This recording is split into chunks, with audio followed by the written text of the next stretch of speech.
up, my family? What's up, East my West people? Hoops here again, back at you with some more action. And you know, man, we got raw material here. We love basketball, passionate about the sport, and we're just here to more than just give you information, but make it a two-way system where we discuss it.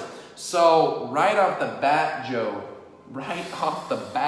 oh boy, we got a little platter of some NBA drama / news. So anyways, we're gonna start off with Houston. Man, wow. Check your Twitters, people. Wow. So, as you guys know by now, Carmelo Anthony has joined the Houston Rockets. How does he fit into the puzzle, Joe? Let me tell you. I think I'm one to say that Melo's washed up, and it's hard to think in his career like can he give anything to anybody? Right. In his at this point in his age, he's slow, he's old. Exactly. Shot wasn't good that season. Exactly. OKC wasn't a perfect fit, but I think if there's a fit in the NBA, it's the Houston Rockets. I think working well with James Harden and CP3, he can be a third option. I think just the complementary players other than Russell Westbrook and Paul George. I think this is going to work well together. Melo's going to get open shots, but ultimately it comes down, is Melo going to humble himself? Right. And that's the question. To take his role. And that's a great segue. That's the question. Are we going to see a Carmelo Anthony that was with your New York Knicks, which unfortunately you had to watch? Yeah. Or are we going to see a role played for him? And the thing is, let's get right down at it. And the fact is, if I'm the GM for Houston, I'm going, hey, listen, we got an organization, we're a contender. We showed we were last year. Yeah. You have a role to play in this. You are not. This is not about you. Get that right out. This is not about you. This is about winning a championship. Preach it, Pastor. Right. And so that role, whether it's very limited, whether that's coming off the bench, whether that's starting and being a spot-up shooter, whatever it is, he's got to understand that and take that. Because if they don't, they will not win. And you know, the West is even harder now with LeBron and LA. So, yeah, Monstars. Right.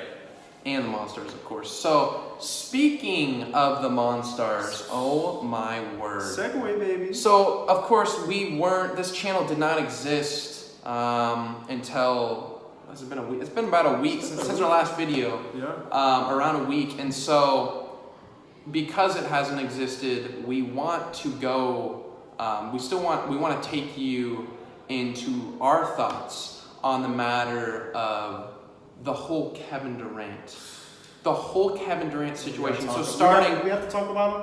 Oh, we gotta talk about the one. Unfortunately, we do, my friend. You gotta face your fear. So the thing is, we want to first talk about what we're gonna do, Joe. Is first talk about, and as we discuss, how Kevin Durant left OKC to go to Golden State. Our initial reaction and what we think of it. And then after that, once we both talk about our opinions, we're gonna go straight into what weight do his two championships with Golden State carry? Do they carry more weight? So why don't you go ahead and start? You mind if let me tell you. This is hard. It's hard to remember this. I remember looking straight at that screen 2 years ago, right? Mm-hmm. And excited for NBA free agency, and all of a sudden this alert comes on. Kevin Durant signs like a 2-year deal with the Warriors with the player option. Mm-hmm. And I remember this rising within me of the inner Stephen A. Smith. Hold on, let me. This is what I thought. Weakest move by a superstar, man. Weakest move. Weak.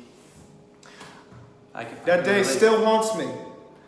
And now sitting here 2 years later, he has 2 rings, right? And so fast forward, we call him KD the Snake, KD the Ring Chaser. Ring Chaser, Snake. And so just to be clear and concise, really fast, I would say, I want to say that his rings have no value, simply because he joined a 73-win team, the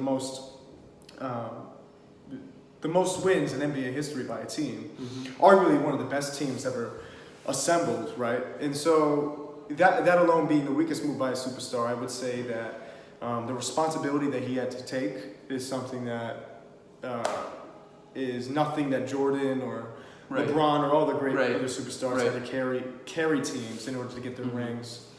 And so I place little value other than but I do give him credit for the Finals MVPs.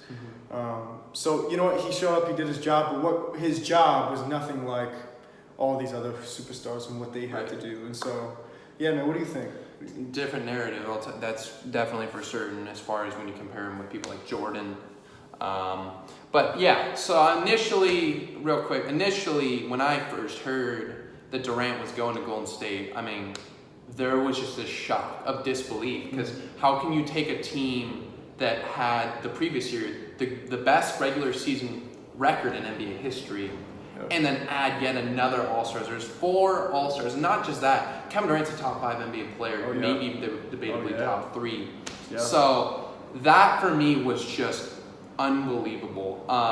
So utterly disappointed as just a fan of the NBA, and so that hurt. And that the thing was, even from a non-personal level, in general, the league was hurt by this. It was hurt. You saw a huge backlash from all the NBA fans concerning this trade. You know, Adam Silver did not like this. He had a chance to revoke it. I'm not sure how that all works, but obviously he didn't end up revoking the trade. But the point is, ultimately it hurt the NBA, because as NBA fans, we like to see a competitive league. We like to see several different contenders, and so in other words, we don't know who's going to win. Each year it could be someone else.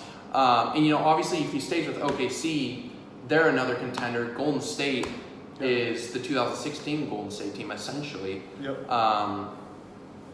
Most likely. And so it really hurt the league ultimately, because it made it all about Golden State, which is a narrative that will never ever, and it's like there's no end in sight. That is just, there's always drama, always something going on with Golden State. And then as far as the rings, the weight of the rings that Kevin Durant has now won, now 2 of them, I'll tell you what, I will agree with you. There is value, because when you look, 10, 20 years from now, and furthermore, just in history, it's going to go down as history as Kevin Durant has won 2 rings, up to this point, of course. But there is no doubt that the value of those rings are diminished, because you know that Kevin Durant didn't have to earn them as much as you would see in the past.